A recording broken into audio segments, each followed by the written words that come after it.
हमारे channel logical talk को subscribe करें और बेल आइकन को प्रेस करना ना भूलें।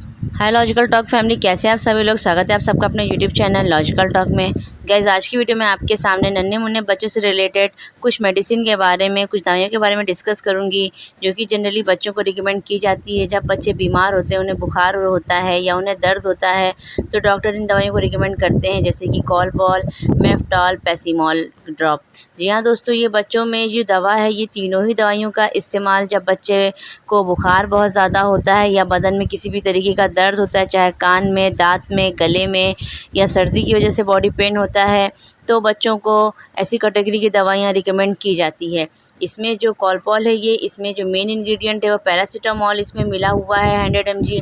दूसरा आपका जो मेफ्टल पी है, इसमें मीफेनामिक एसिड का ये सस्पेंशन है और ये मैंगो फ्लेवर का बनाया गया है। और जो पैसीमॉल ड्रॉप है, इसमें भी एसिटामिनोफेन मिला हुआ है 100 mg/ml। और जो एसिटामिनोफेन है, ये भी पैरासीटामॉल ही है। जो एसिटामिनोफेन है, ये इसका केमिकल नेम है। तो ये जो तीनों ही दवाइयाँ हैं, ये बुखार के लिए इस्तेमाल की जाती है। तो जब बच्चे बीमार पड़ें तो कई बार क्या होता है कि अलग अलग कंपनी ब्रांड नेम से दवाइयाँ मिलती, जैसे कि एक का नाम कॉलपॉल है, एक का नाम है पैसीमॉल, एक मेफ्टॉल पी है, ये ब्रांड नेम हुआ।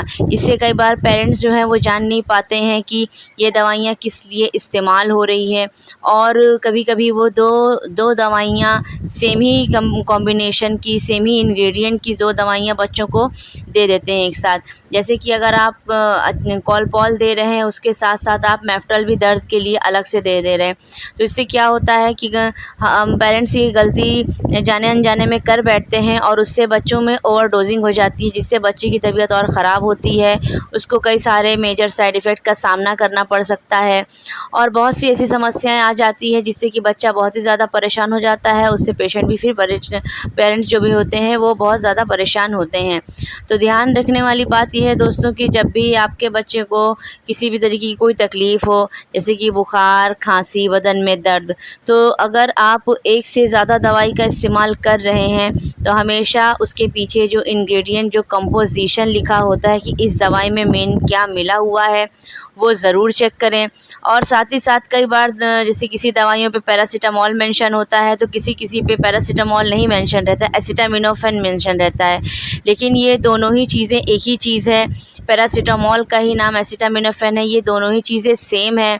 तो आप चेक करें, एक पे पैरासीटामॉल है, एक पे एसिटामिनोफेन है, तो अगर आप इन दोनों में से ही पिला रहे हैं तो बच्चों को ओवरडोज हो जाएगा, जिससे कि लीवर पे बहुत ही गहरा असर पड़ता है।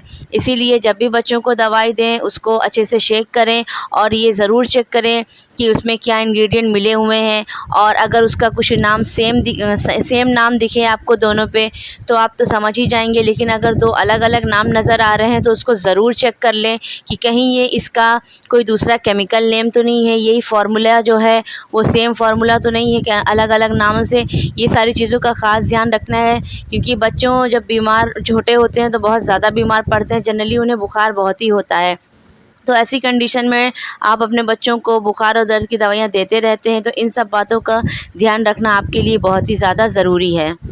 दूसरी इम्पॉर्टेंट बात है जो ये है कि अगर आप इंग्रेडिएंट चेक कर रहे हैं, सेम इंग्रेडिएंट मिल रहा है, तो भी आपको सेम दवाइयाँ एक ही इंग्रेडिएंट की दो दवाइयों को नहीं इस्तेमाल करना है।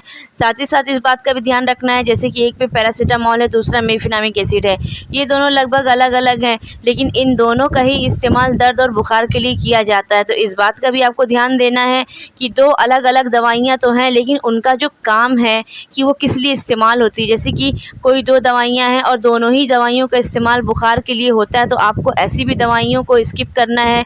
दो सेम दवाइयाँ जिनका सेम असर हो, सेम काम हो, उसको भी ध्यान देना है कि अपने बच्चे को नहीं दे, क्योंकि सेम कैटेगरी की और दवाइयाँ अगर आप देते हैं, जैसे कि दर्द और बुखार की दो अलग अलग दवाइयाँ बच्चों को दे रहे हैं, एक बुखार के लिए, एक दर्द के लिए, तो उसमें भी बच्चों को ओवरडोजिंग होगी और उनको बहुत ही ज़्यादा मेजर साइड इफ़ेक्ट का सामना करना पड़ सकता है। तो ये कुछ इंपॉर्टेंट पॉइंट है जो आपको ध्यान देना है। तो फ्रेंड, ये था हमारा आज का वीडियो पसंद आए तो इसको लाइक करें, शेयर करें। इसलिए कुछ सवाल करना चाहते हो, कुछ कहना है, बताना चाहते हो तो कमेंट बॉक्स में ज़रूर लिखिए। मैं जल्दी ही फिर मिलूंगी एक नई वीडियो में एक नए प्रोडक्ट के साथ। तब तक अपना ख्याल रखें। चैनल को अगर सब्सक्राइब नहीं किया है तो नीचे सब्सक्राइब बटन को दबा के चैनल को सब्सक्राइब ज़रूर कर लें। मैं जल्दी ही फिर मिलूंगी, तब तक अपना ख्याल रखें। लॉजिकल टॉक देखते रहें, अपना साथ हमारे साथ यूँ ही बनाए रखें। Good bye, take care.